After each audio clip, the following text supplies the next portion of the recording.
السلام عليكم ورحمة الله وبركاته. أهلا بكم في فيديو جديد. فيديو النهاردة هنشرح عن أسهل طريقة لعمل أي رقم فيك للواتساب أو التليجرام.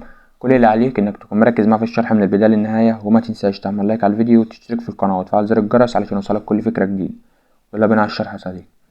فمبدئيا كده، ده أول حاجة البوت اللي احنا هنستخدمه النهاردة. ده البوت ده بيفعل دول كتيرة، تمام، وعندك طبعا بيفعل منصات كتيرة وبتاخد فلوس كمان على الأكواد اللي انت بتوصلها أو على الأرقام اللي انت بتفعلها. عندك هنا طبعا واتساب وتليجرام وفيسبوك وتيك توك. عندك مثلا لو دخلت على الواتساب كده، عندك طبعا دول كتيرة زي مصر وإسرائيل وساحل العاج وفنزويلا وباكستان. تمام، عندك انت بتختار أي دولة، تمام، زي فنزويلا كده. هيبدأ طبعا إن هو يظهر لك الرقم بالشكل اللي انت شايفه ده. عندك هنا لو عايز تغير الرقم، تغير الدولة، جروب الأكواد، تمام. والعلم بس إن الجروب ده بيتحذف منه الأكواد كل كام دقيقة، يعني مثلا كل دقيقتين تلاقي الأكواد اتحذفت منه. تمام، فانت مثلا هتاخد أي رقم كده نسخ، وبعد كده تدخل عليه نسخة واتساب عندك، وبعد كده بتبدأ إن انت تحط الرقم لازق كده. تمام، وهو بيتحط برمز الدولة بكل حاجة، يعني انت بتحط رمز الدولة ولا بتمسح أرقام ولا أي حاجة. تمام، وبعد كده طبعا ده رقم أساسا محظور، فاحنا هنروح نجرب رقم غيره. طيب ده رقم شغال اهو بدون أي مشاكل. تبدأ إن انت تضغط نعم كده. طيب ده ما تحاولش معاه أو تحاول إن انت تطلب رسالة، لأن الكود كده كده مش هيوصل. هتخرج وتجرب رقم غيره ويطلب معاك رسالة نصية. طبعا تعالى كده نجرب رقم تالت مع بعض.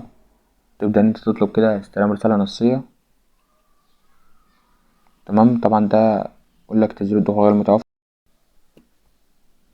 طبعا احنا طلبنا رقم اهوت زي ما انت شايف، ده رقم فنزويلا وطلب معانا الكود. تمام، زي ما انت شايف اهوت هنا الرقم جاب 10 دقايق. هندخل طبعا كده ونشوف البوت. تمام، هنستنى الكود يحدث معانا. تمام، وزي ما انت شايف اهو الكود اتبعت بدون اي مشاكل. نبدأ طبعا ان احنا ناخد الكود كده نسخ،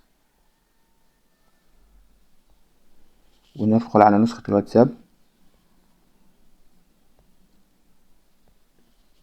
تمام، وبعد كده طبعا خلال ثواني هتلاقي ان الرقم بدأ يتفاعل معاك، وبكده انت تكون فعلت رقم للواتساب. ولو عايز تعمل تفعيل التليجرام هتعمل نفس الطريقة برضو.